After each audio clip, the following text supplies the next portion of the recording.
Mga kababayan, ngayong araw po ng Biyernes, December 12, 2025, patuloy po nating minomonitor ang sama ng panahon na mabubuo po sa second week po ng December. Ngayon na alamin natin kung magiging maulan ba ang nalalapit po na Pasko, ilang araw na lang kasi. At ngayon din po ay aalamin natin ang iba't ibang mga weather system na nakakaapekto at madalas ay nagpapaulan po sa malaking bahagi ng Luzon, Visayas at Mindanao, madalas po sa hapon at sa gabi. Bago ho natin simulan, hihiling lamang po ako ng pabor na i-like at i-share nyo po ang ating update. Malaking bagay na po yun para sa amin. Maraming salamat po.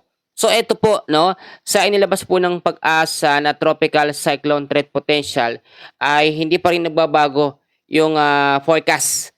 Nananatili pa rin pong low chance yung LPA na magiging bagyo sa week 2 sa pagitan po ng December 17 hanggang December 23. So, ito yung sinasabi natin na posible pong maging bagyo ngayong nalalapit po na Pasko. Kung hindi po magbabago ang forecast na ito sa ating tropical cyclone threat potential sa advanced weather system natin, posibleng maging maulan ang ating nalalapit na Pasko sa December 25.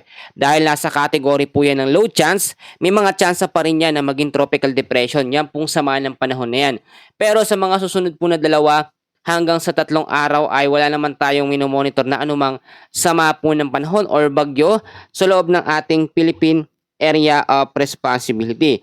Tara, silipin po natin yung ating pinakamapa, yung live na mapa natin at ipapakita ko sa inyo na sa ngayon ay clear up naman tayo sa anumang banta po ng bagyo at wala din po tayong low pressure area na minomonitor. Pero ipapaalala ko ha, meron po tayong iba't ibang weather system na nakakaapekto sa Luzon, Visayas at Mindanao. So ito po, kung makikita nyo sa ating mapa, clear tayo ngayon ha. Wala ho tayong anumang bagyo na minomonitor sa loob po ng ating Philippine Area of Responsibility. Kitang-kita naman natin. Pero kung mapapansin ho ninyo, may iba't ibang hangin ngayon na nararamdaman at nararanasan sa malaking bahagi po ng ating bansa. And usually nakakaranas pa rin tayo ng mga pag-ulan bandang hapon, lalo na po dito sa Luzon, nalalabing bahagi po ng Visayas at ng Mindanao. Alamin muna natin ha, yung ating tinatawag na forecast weather condition. Sa mga hindi pa nakakilala, ako po si Kuya Francis, ang inyong weather forecaster ngayong araw po ng Biyernes. Kamusta po kayo dyan, mga senior natin, yung mga solid po na subscriber natin and viewers, yung mga listener natin, kamusta po kayo dyan, yung mga nagko-comment sa akin, maraming salamat po ng sobra-sobra. So ngayon, sa tinatawag po natin na forecast weather condition, ito po, no, yung mga lugar, no, sa area po ng Bicol Region, sa may Rizal, kasama po ang Laguna, sa may Quezon, Marinduque, Northern Samar, Eastern Samar at Samar, patuloy po makakaranas ng maulap na kalangitan and usually lalo po sa hapon yan ha. With scattered rains and isolated thunderstorms dahil po sa shear line. So ang shear line, lagi kong sinasabi sa inyo, unti-unti naman na itong humihina. Pero yung epekto po niya, nararamdaman pa rin at nararanasan dyan po sa mga lugar na binanggit ko. Kaya yung mga lugar na binanggit ko, may mga tsansa ng posible pa rin ng mga pagbabaha dyan at landslide, lalo na doon sa mababang lugar. Dahil kapag ito ay na-trigger, ito nga pong shear line or nasamahan ng ibang weather system, posible itong magpaulan ng medyo mas malakas-lakas. And usually, madalas po sa hapon at sa gabi, yung kanyang nagiging pag-ulan. Naranasan natin yan kahapon. At dito naman tayo sa bahagi po ng Cordillera Administrative Region, kasama po ang Cagayan, ang Isabela, Quirino, Nueva Vizcaya at Aurora. Ang lagay naman po ng panahon dyan ay patuloy po makakaranas pa rin ng cloudy skies with light rains dahil po sa northeast monsoon. Bandang hapon din yung medyo maulap na kalangitan at mga mahihinang pag-ulan. Pag sinabi ho kasi natin na medyo mahinang mga pag-ulan o light rains, dulot po ng amihan o northeast monsoon, yan po yung mga parang mga pag-ambon lamang na ulan, no? Yung mga hamog, madalas yun kasi yung nagiging epekto. Kaya nga po very light rains lang ang ating mararanasan. Kung makikita nyo naman yung hangin po ng amihan o yung northeast monsoon, ang pangunahin ding weather system na ating nararamdaman at na-experience sa ngayon. Medyo malamig na rin ang hangin. Napapansin niya lalo na sa madaling araw, sa hapon at sa medyo paggabi na. At eto po, no, yung susunod natin na forecast weather condition sa Ilocos Region naman po at sa may Batanes, same scenario din po. Patuloy din makakaranas ng mga isolated light rains and cloudy skies dahil po sa northeast monsoon. Ipapaalala ko ha, kasi may nagsasabi sa akin na bakit daw umuulan wala naman daw pong bagyo. May iba't ibang weather system po tayo na kino-consider. Kung makikita nyo, may mga sirkulasyon ng hangin sa ating mapa at kahit wala tayong low pressure area, wala po tayong bagyo sa loob ng ating Philippine Area of Responsibility, ay may mga pag-uulan pa rin tayong nararanasan. Tulad na lamang po dito sa Metro Manila. Ang Metro Manila po at nalalabing bahagi po ng Luzon, Visayas at Mindanao ay hindi din ligtas sa tinatawag natin na mga localized thunderstorms at madalas din sa hapon po ang mga pag-uulan na naidudulot niyan. Uulitin ko ha, wala tayong bagyo ngayon pero meron tayong iba't ibang mga weather system na siya nagpapaulan po sa malaking bahagi po ng Luzon, Visayas at Mindanao. Ano po ito? Tatlong weather system. Meron tayong shearline, meron tayong northeast monsoon, meron tayong mga localized thunderstorms. So, balikan natin yan. Ngayon po ay tignan muna natin yung sinasabi ko na forecast track natin. Doon nga po sa tinatawag na tropical cyclone threat potential o banta po ng posibleng magiging bagyo ngayong nalalapit po na Pasko. Sa ating forecast track, advanced weather system, manggagaling po yan. Dito po sa may bandang silangan po ng Visayas at medyo malapit din sa Eastern Mindanao. So, laging tinatanong sa akin kung yan ba ay magiging malakas kapag naging bagyo. Sa atin pong nakitang radar, sa ginagamit natin ng mga weather system, hindi naman po nakikitaan na magiging malakas na bagyo yung banta ng sama ng panahon sa second week po ng December. Uulitin ko, December 17 hanggang sa 23. So, yan yung mga petsa. Kung may mga lakad kayo that time, kailangan lagi po kayo magdala ng payong, jacket, kapote at napaka-importante talaga niyan. Pero lagi ko sinasabi, no, inaasahan na yan na po yung magiging huling bagyo ngayong taon po ng 2025. Tinalakay na natin na ngayong December, malilimit or mababawasan yung dami ng bagyo na sa category na naman ng 1 hanggang 2 bagyo at yung magiging pangalawang bagyo, maliit pa yung chance nito talaga actually na mabuo at magkaroon tayo ng susunod na bagyo. Dahil kung makikita nyo, dito manggagaling yan. Ine-check natin mabuti, no?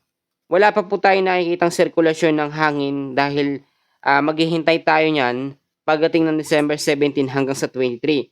Consistent pa rin po yung hangin ng northeast monsoon na siyang nararamdaman ngayon sa malaking bahagi po ng Luzon, Visayas at Mindanao. Etong hangin naman na yan, dyan din ang gagaling yung easterlies at ngayon isang high pressure na hangin ang umiihi po dito po sa Eastern Visayas. At eto ha, bibigyan ko kayo ng senaryo. Yung nakikita natin banta ng sama ng panahon sa second week ng December ay malimit yan na malabo yan na maging malakas. O yung sinasabi natin, direct to the point tayo. Typhoon o super typhoon category. Paano ko nasabi? Ngayon po, tignan natin mabuti ha. Ang isang malakas na bagyo, malayo pa lamang nakikitaan na yan ng potensyal. At lalabas yan sa ating tropical cyclone threat potential. Kung yan po ay magiging malakas na bagyo, malayo pa lamang, meron na yan tinatawag na area of probability, yung kanyang magiging direksyon. At hindi yan nade-develop sa ngayon, nananatili pa rin yan low chance. Ang mahinang bagyo naman po, kapag yan ay pumasok sa loob ng ating Philippine Area of Responsibility, lalo na dito sa Eastern Visayas, bilang tropical depression or mahinang bagyo, kapag naglandfall naman yan sa kalupaan po ng Eastern Visayas, ay may chance itong malusaw. No? Kagaya nung nangyari doon sa Bagyong Wilma. Yun yung isang senaryo na kino-consider natin. Pero yung pangalawang senaryo, may mga nakikita tayong chance rin na ito ay bago po pumasok sa loob ng ating Philippine Area of Responsibility sa second week ng December ay may chance pa rin na ito na pumalo into tropical storm category. Ito po, no, pag tropical storm category kasi nasa level 2 na lakas po ng bagyo. At yung level 1, ito yung tinatawag natin na tropical depression. Tropical storm yung susunod po doon. So, hindi naman nakikitaan sa ngayon, mas lamang pa rin yung sinasabi ko sa senaryo na isa o senaryo number 1 na kapag yan ay naging bagyo at dumaan po dito sa Eastern Visayas ay magiging mahina lamang po siya. At sa mga hindi nakakalam at laging nagtatanong, tatawagin pong bagyong Yasmin yung magiging huling bagyo ngayong 2025. At laging ko sinasabi na ang pangalan ng bagyo ay walang kaugnayan kung ito ay magiging malakas or magiging mahina, no? Pangalan lamang ng bagyo yan at lagi ko sinasabi, nagbabago yan. Ito po, napaka-importante ng mga paalala at mga binibigay kong mga mensahe sa inyo. Unang-una, kahit po wala tayong bagyo, Kita nyo naman, wala tayong bagyo sa bandang kanluran, sa may silangan, sa loob at labas na ating Philippine Area of Responsibility. Wala din tayong LPA, pero importante pa rin na lagi kayong mag-antabay sa aking update. May iba't ibang weather system tayo dito na pinaghahandaan pa rin. Tulad na lamang ng Northeast Monsoon, sa may hilaga po ng Luzon, sa may extreme North Luzon. Ang shearline naman na siya nagbibigay din ng mga pag-uulan lalo na po sa hapon at sa gabi sa ilang bahagi po ng Bicol Region, sa may Rizal, Laguna, Quezon, Marinduque, Northern Samar, kasama pong Eastern Samar at Samar. Ang tinatawag naman natin na localized thunderstorms, bandang hapon naman yan, lalo na dito sa may bandang Luzon. Ito po, bibigyan ko kayo ng isa pang senaryo. Ang nararanasan natin o yung pag mararanasan natin ng localized thunderstorms, madalas yan, pag mainit sa umaga. Napansin nyo kahapon, medyo mainit ang panahon. Ang ganda na consistent na po lalo na sa parte ng Metro Manila, Visayas at Mindanao, consistent na. Simula umaga, maganda yung panahon. Tapos, pagdating po ng hapon, bandang alas 3, alas 4, alas 5, ay nagkaroon po ng mga pag-uulan. So, yun yung isang palatandaan po ng localized thunderstorms ay magkakaroon sa isang lugar. Kapag mainit po ang panahon po sa umaga hanggang sa tanghali, as in yung maalinsangan. Kasi ang nagiging senaryo natin dito, yung pag-evaporate po ng init o singaw po sa lupa o tubig, nadulot po ng mainit na panahon sa umaga, yan po ay nagiging localized thunderstorms. Lalo na po sa hapon at sa gabi. So mas maganda na lagi pa rin kayong mag-antaba. Yung pangalawa, lagi ko sinasabi, eto po no, ayun meron tayong pagkakataon. Pero lagi ko sinasabi, sa week 2 natin, December 17 hanggang 23, may banta ng sama ng panahon ha. So, maglinis na tayo. Lalo na po sa Metro Manila, dyan sa Visayas at Mindanao. Dito sa Metro Manila kasi ang talagang pinopoint ko dito. Kasi napakarami pong basura, grabe. Alam niyo yung mga pag-uulan na tumatagal lamang ng malakas kahit yung 30 minutes, tuloy-tuloy na malalakas na pag-ulan. Magugulat kayo. Bigla po nagkakaroon ng mga pagbabaha. Mahinang ulan lamang yon. Yung mga drainage kasi nadabarahan po ng mga basura, mga plastic. So, kung tayo mismo sa ating sarili, magiging responsable tayong mamamayan ng bansa natin, at linisin natin yung mga lugar na maraming kalat, may iwasan po yung mga pagbabaha. Kasi bumabara yan. No? So, dapat ganun po. Paghandaan pa rin natin. Kasi ako po, sa totoo lang ha, mag-a-update po ako ng lagay ng panahon. May bagyo man o wala. Kasi marami po tayong mga subscribers and listener, yung mga viewers po natin, na always po nag-aabang sa aking update. Ako po, tuwan-tuwa po ako pag nagko-comment sila. Sinasabi nila, Kuya Francis, salamat. Naku, salamat din po talaga sa inyo. At yung pasasalamat ko po ay talagang wala nang mapaglagyan. Sobra-sobra na po talaga. Yung pangatlong paalala ko, ito po, ngayon alam nyo marami nagpapagawa ng bahay, nagpapatibay, nag-aayos ng bubong, no? Ng haligi. Kasi nga naman, wala tayong nakikitang bagyo sa susunod na 2 hanggang 3 araw, no?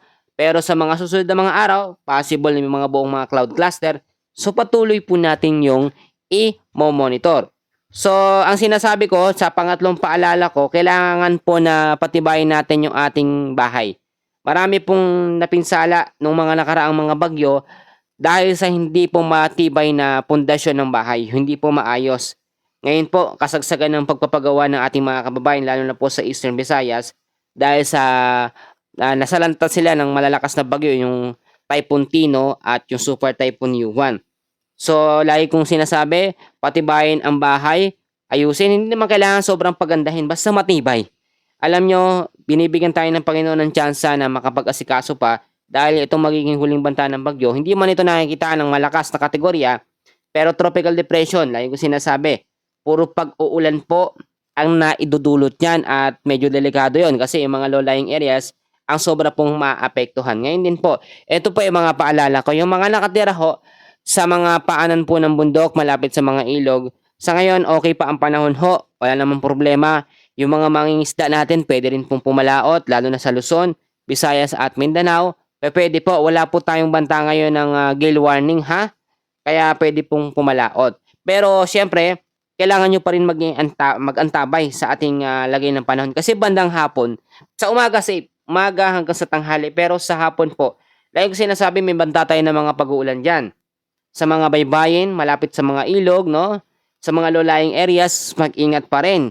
Huwag pa rin tayong maging kampante. Alam nyo, minsan sa pagiging kampante ng mga kababayan natin, minsan akala nila tapos na, wala ng bagyo. Yehey, salamat. Pero may mga iba't ibang weather system pa rin tayo na kino-consider. Last year, nakita naman natin, same scenario, meron tayong bagyo na minonitor noon. Ngayong 2025, etong sinasabi ko sa inyo na magiging banta ng huling bagyo, natatawagin pong bagyong Yasmin, ay nakikita sa forecast mabubuo pa sa second week po ng December. So kahit mahilang kategorya yon, kailangan pa rin natin mag-asikaso at maging alerto. Ito pa yung isang paalala ko na lagi ko sinasabi, mag-imbak po tayo ng sapat na pagkain na tatagal po ng ilang araw, no? Kahit yung pang 1 week pang 1 week po. Lahat po ngayon, nakaranas tayo, nakatanggap tayo ng ayuda galing po sa LGU. Yung handog pamasko ng bawat mayor sa ating mga lalawigan. No? Sino po bang hindi nakatanggap? Meron po sa LGU, sa mga barangay po ninyo. Pwede pong kuhanin yun. Pang-stock na po natin ang pagkain yun hanggang sa Pasko, no? Huwag nyo muna lutuin. Sa Pasko natin yan isi-celebrate lahat-lahat, no? Kaya ngayon, lagi ko sinasabi, minomonitor natin yung magiging banta ng sama ng panahon sa nalalapit po na Pasko. December 17 hanggang 23, so pasok pa rin doon yung hanggang sa December 25, ha? Kung maging LPA man o maging bagyo, tropical depression yung nakikita nating sama ng panahon, mag-ingat na lamang po tayo. May enjoy pa rin natin ng Pasko kahit maulan dahil alam nyo mga Pilipino mabilis nakakapag-adjust.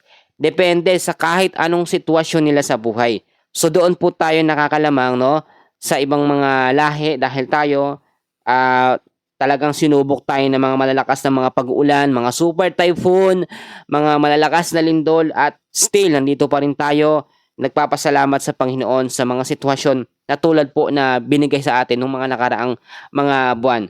So ito yung panghuling paalala ko. Kailangan po ipanalangin natin sa Panginoon na maging okay po ang panahon natin.